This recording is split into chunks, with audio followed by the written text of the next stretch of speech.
This one gambit will change your life. Most people don't know how powerful and interesting the Ruy Lopez can be. Inside of the Ruy Lopez, there's one hidden gambit called the Rio or the Rio that strong grandmasters like Magnus Carlsen, Hikaru, and Fabiano love the most. So I'm going to show you 5 interesting lines and traps in the Ruy Lopez, also featuring the Rio Gambit, by the way. Trap number 1, e4, e5, knight f3, knight c6, and bishop b5. This is called the Ruy Lopez, also known as the Spanish game. Looks like we just want to capture the defender of the e5 pawn, but that's not really the idea in the Spanish. Black may play pawn to s6 in this position, but we'll look at that later. Let's start with the most common move, or one of the most common moves, knight f6, which is called the Berlin defense. Against this, what you want to do is to castle short, leaving that pawn for grabs. Say, what happens if black takes that pawn? It's just a free pawn. Awesome. This is what we call the Rio Gambit accepted. Let every move you play from here be an attacking move. Start with rook e1, attacking the knight. First, the theoretical move in this position is knight d6. But what happens if black plays d5? Temporarily, this is bad and white is winning. Never be afraid of pawn to d5 because it leaves a lot of weaknesses, as you can see on the board. The best thing you can do in this position is to play pawn to d3 first. If knight f6 is played, for example, now you unleash your real idea of taking on e5 with your knight. And there are all these discoveries that are going to come. So in the Rio Gambit, we just aim at opening the e file and controlling that with our king's rook. By the way, looks like black can just play bishop e7 in this position. After that, we have knight takes, which attacks the queen. And on the next move, we might even take on e7, either with our rook or with our knight. If bc happens, we simply go bishop takes. This is check, also attacking the rook. In this position, after bishop d7 is played, we can safely take Levy's rook, and after queen takes, we then go bishop f4. Remember, every move must come with an attack. Anyway, the moral of the story is from here, you're going to play active chess, queen d8, queen d2, castle short, queen f5, knight c3 or knight d2, knight f3, then knight e5, then take it up from there. So this is why most black players don't play pawn to d5 after rook e1 when we attack their knight on e4. Trap number 2. One may ask, after knight takes e4 and rook e1, instead of d5, what if black plays perhaps something else like pawn to f5? First, f5 is as bad as pawn to d5. Same WhatsApp group. You still go pawn to d3. That's the starting point. And this time, say if knight d6 is played, yes, knight takes is still okay, same as bishop g5. But there's even a more tricky move in this line. You first start with bishop takes. You take that queen's knight. If dc happens, this is when you go bishop g5, attacking the queen. Because if queen d7, knight takes e5 will be powerful. Followed by that, maybe if bishop e7 is played, yes, knight takes e5 is okay, because you're planning to walk away with a discovery. But in this particular position, rook takes e5 hurts more, because the bishop is pinned to the king instantly, and there's nothing black can do to save that. For example, if knight f7, you can simply take, and if king f8, you take, and on the next move, win the queen. I mean, even if black castles short desperately, you can just take with your bishop here. Double attack, if queen e8, kind of a pin. You know what? I love bishop takes d6 because once again, there's nothing black can do. So now you have seen that not even pawn to f5 can help. Or, in other words, d5 and f5 are both bad moves due to pawn to d3, followed by knight takes. And hey, don't just watch. That's not encouraging at all. To keep this channel alive, you can simply share this video, hit the like button, and subscribe if you haven't already. And if you have nothing to say, just type "Thank you, Kaspa" in the comment section down below. Lastly, if you want to go through my study PGNs, such as the one I'm using in this study, you can visit my Patreon page. The link is in the comment section down below. Trap number 3. We saw that after pawn to d5, you can just play d3, then knight takes. I said the top played move you're going to see when you play rook e1 is knight d6. Black is going to attack your bishop. Now this is when you can play knight takes e5. This is all theory. You see, think about it. If you want to be good at chess, don't just focus on making obvious moves such as bishop takes, rook takes. Those are 1-0 moves. Try to be romantic on the board. Like in these kinds of positions, instead of taking with the rook, after you take on c6, you better take on e5 with the knight. And the point is, maybe, just maybe, you may end up winning Black's queen in this manner. This is open check, by the way. Black's only hope is bishop e7, after which you can gladly take the queen like that. And that's why we take on e5 with a knight, after knight d6, in the hope that maybe we could walk away with the queen. But anyway, you won't see that happening at high level against strong players. After knight takes e5, most of your opponents are going to take on e5 with their c knight. Again, this is what differentiates you, an average player, from a titled player. You guys love making obvious moves. I bet you most of the times you will take on e5. I can show you what people do on leeches. See for yourselves. Rook takes e5 check is what everybody plays in this position, which is okay. But once again, there's always something better that you can do, or something trickier to end the game very quickly. So if you gave me this position, I would realize that the knight on e5 is already a dead piece. At worst, I can even play pawn to d4 since it is pinned to the king. So maybe there's something better I can do. For example, if I want to save my bishop pair, I would consider playing bishop f1 and on the next move probably go pawn to d4. Another move that I would consider playing instead of taking right away is knight c3. Why? Can't black just take my bishop? Yep. But if they do that, there's this common trap in the Rio Gambit worth knowing that begins with rook takes e5 check. Now this is when rook takes e5 becomes more powerful. Point is, if bishop e7 once again, you don't even take. Instead, you just go after that bishop. And this is where most people love castling short. Now, you simply go knight takes e7 check. Only sensible move, king h8.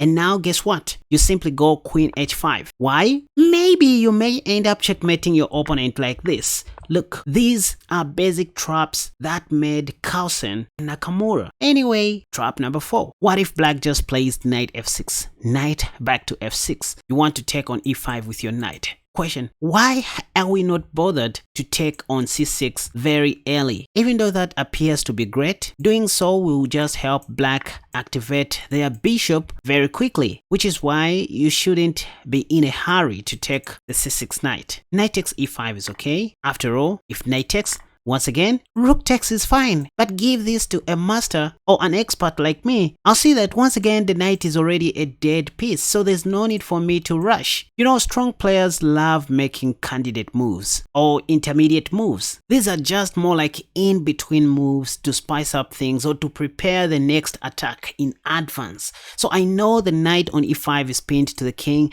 it's already dead, I will just play pawn to d4. So in this position I can do something else, perhaps pawn to d4.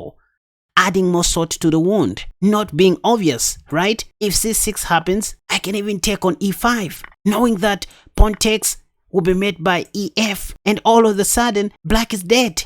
This is how I win most of my games, ladies and gentlemen. After pawn takes, if black plays knight d5, maybe I just play bishop c4 because I want to take on d5 and mess up black's pawn structure. Knight b6, bishop b3, bishop e7, queen g4. I want to take on g7. And if castle short happens, I have bishop h6, probably going to win the rook on the next move, because I want to checkmate. So, if anything, just remember this. Whenever you are pinning your opponent's piece, take time to look for other better moves, other candidate moves, especially if you are sure that your opponent's piece is very much pinned. You know what I mean? We move on. Still watching without subscribing? Come on.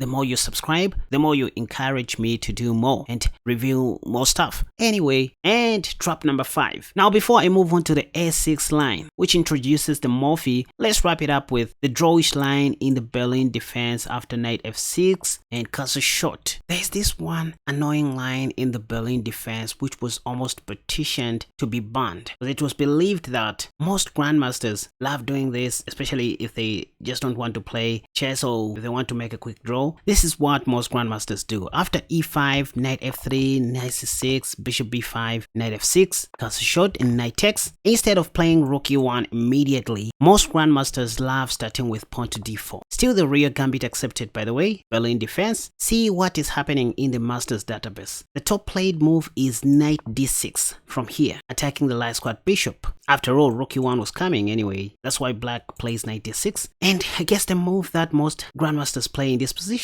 it's not bishop takes, it's actually pawn takes e5. Yes, temporarily sacrificing the bishop because they know they get the piece back after a4, attacking the knight. That knight has no safe square to go to. Most black players play knight b d4, letting the knight die with dignity. Like that. By the way, note how black can just easily take on e5 due to the same pin I talked about, rook e1, f5. In this position, queen e2 even hurts more, which is why most black players take on d4 instead of e5. And then after queen takes, look what is happening. Once again, the top played move is d5, and this is when white players take. They want to play rook e1 check. Next, if bishop takes, by the way, we have queen takes, rook e1 is coming, bishop g5. I mean, there's just a lot of things happening, and pawn takes will just look useless. That will just be an isolated pawn, which is why most black players take back with a queen. And ladies and gentlemen, this is where most grandmasters end up making quick draws, starting with queen e4 check, then queen e6, queen d4, queen d6, queen e4 check, queen e6, queen d4, queen d6, queen e4 check. I mean, it's just a draw. This is what most people love doing. Now, say, can't black just play bishop e6? Blocking that check? No, this queen takes b7. White is going to be up a pawn for nothing. Once again, if black blocks with a dark squared bishop, that's fine. But first there's rook e1. Black is not going to castle short after that. Even better in this position is knight c3. What if they castle short? Well, now we go knight b5. There's no queen e6 due to queen takes and knight takes c7. Just one pawn will make a difference. If queen d7, there's even bishop f4. So white is going to be way ahead in development. And I mean, look at this. This is what most black players try to avoid. I mean, that's why they repeat those moves like that. By the way, after queen d4, if black doesn't repeat by playing queen d6, and let's say they just play bishop d6, well, this time we have queen takes g7. Once again, it's just one pawn that makes a difference. So just wanted to show you that quickly before we look at the Morphe defense involving pawn to a6. Now, after pawn to e4, e5, knight f, knight c, and bishop b5. It's not every time black is going to play knight f6. In fact, the top played move is a6. Once again, the plan is not to take that defender of the e5 pawn. Nope. At best, we just want to put our light squared bishop on c2 later on after playing pawn to c3. Before I continue, let me spill the beans. Let me show you where the creators of this so-called Ruy Lopez stole this idea from. There is one popular opening called the Italian game where we play bishop c4, and after black plays bishop c5, we play pawn to c3, which is the classical variation. After knight f6, we normally defend our e-pawn with d3, so that after d6, we put our light squared bishop on b3. This is called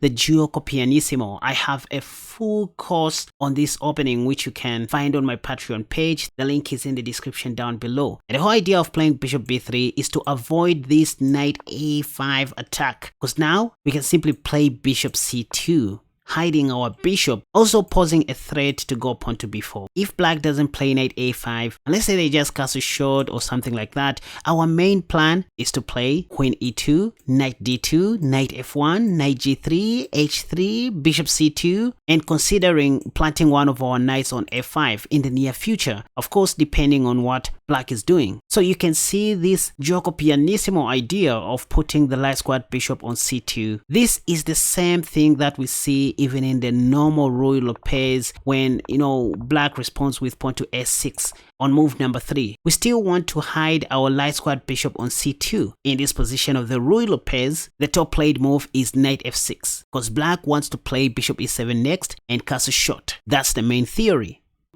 Anyway, so apart from the Berlin defense, this is another line that you're going to see in the Ruy Lopez.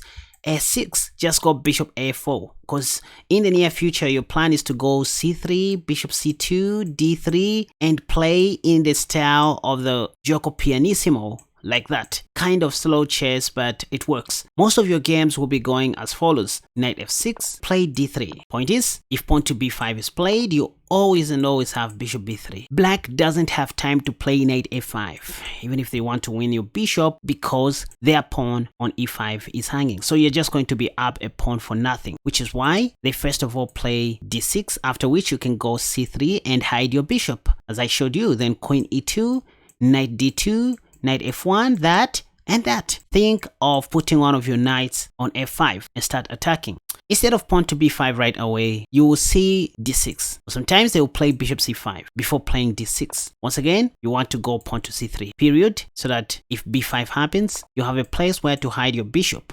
But first, provoke black. to play knight a5. So you play bishop b3. After d6, that's when you go knight b d2. By the way, if pawn to d5 in this position, you can even consider playing queen e2 so that if pawn takes, you recapture with your d pawn, maintaining your pawn structure. Anyway, d6, knight b d2, castle short, knight f1, say h6, because what else? Maybe they were afraid of this move. Bishop g5, we go knight g3. From here, you will play queen e2, castle short, h3, perhaps developing your dark squad bishop or so. You also have knight h4 in the near future, and put your knight on f5. Continue playing normal chess. This is how grandmasters play their games. Now, go and check out 3 of my new courses on my website KaspaChess.com that I highly recommend you get right now. The newly updated Semislav defense against d4, the knight c6 Nimzowitsch defense, and the mighty e5 Paris defense, which is my best selling course till this date. Chess is a school on its own, and you will just need to show some efforts to unlock some secrets that content creators don't show on YouTube. And that's how you support this channel, by the way.